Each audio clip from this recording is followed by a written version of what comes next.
Air India എക്സ്പ്രസിലെ ജീവനക്കാരുടെ സമരം ഒത്തുതീർക്കാൻ കേന്ദ്ര സർക്കാർ വിളിച്ചു ചേർത്ത ചർച്ച പുരോഗമിക്കുകയാണ്. ലേബർ കമ്മീഷണറുടെ മധ്യസ്ഥതയിൽ എയർ ഇന്ത്യ എക്സ്പ്രസ് മാനേജ്മെന്റും ജീവനക്കാരുമാണ് ചർച്ചയിൽ പങ്കെടുത്തത്. കമ്പനി പിരിച്ചുവിട്ട മുഴുവൻ ക്യാബിൻ ക്രൂ അംഗങ്ങളെയും തിരിച്ചെടുക്കണമെന്ന് എംപ്ലോയീസ് യൂണിയൻ ആവശ്യപ്പെട്ടു. അതേസമയം സമരം ചെയ്യുന്ന മുഴുവൻ ജീവനക്കാരും തിരികെ ജോലിയിൽ പ്രവേശിക്കാൻ തയ്യാറാകണം എന്നാണ് മാനേജ്മെന്റിന്റെ ആവശ്യം. വിവരങ്ങളുമായി ശരത് കെ ശശി ഡൽഹിയിൽ നിന്ന്. ശരത്, ഇപ്പോൾ ചർച്ച ഏത് രൂപത്തിൽ പുരോഗമിക്കുന്നു എന്നാണ് അറിയാനാകുന്നത്? പുറത്താക്കിയ ജീവനക്കാരെ തിരിച്ചെടുക്കുമോ?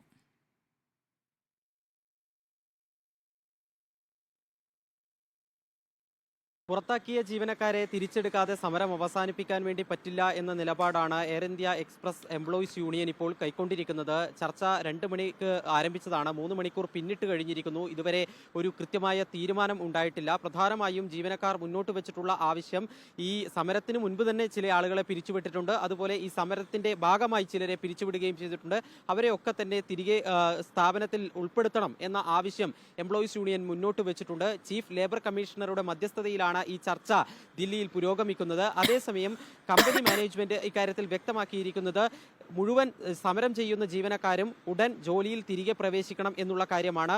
ഈ സമരം ചെയ്യുന്ന ജീവനക്കാർ, ക്യാബിൻ ക്രൂ അംഗങ്ങൾ, അവർ മുന്നോട്ട് വെച്ചിട്ടുള്ള ആവശ്യത്തിൽ കൃത്യമായ ഒരു ഉറപ്പ് നൽകുന്നതിന് മാനേജ്മെന്റ് ഇതുവരെ തയ്യാറായിട്ടില്ല. ഇതാണ് ചർച്ചയുടെ നിലവിലെ ഒരു സാഹചര്യം. വൈകാതെ തന്നെ ഇക്കാര്യത്തിൽ ഒരു അന്തിമ തീരുമാനം ഉണ്ടാകും എന്നതാണ് പ്രതീക്ഷിക്കുന്നത്. അതോടൊപ്പം തന്നെ എയർ ഇന്ത്യ എക്സ്പ്രസിന്റെ സിഇഒ ക്യാബിൻ ക്രൂ അംഗങ്ങളുമായി പ്രത്യേകം ഒരു കൂടിക്കാഴ്ച നിശ്ചയിച്ചിരുന്നു. ആ കൂടിക്കാഴ്ച നടന്നോ എന്നതിനെ സംബന്ധിച്ചിട്ടുള്ള കൃത്യമായ സ്ഥിരീകരണം കമ്പനി ഇതുവരെ നൽകിയിട്ടില്ല.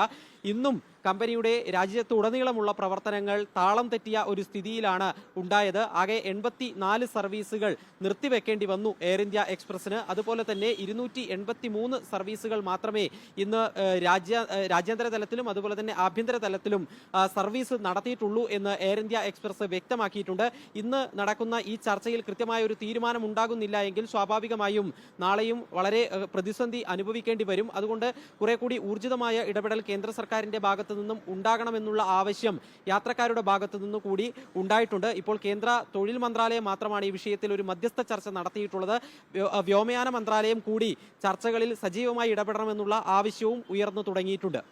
ശരി, ശരത് കെ ശശിയാണ് വിവരങ്ങൾ നൽകിയത്.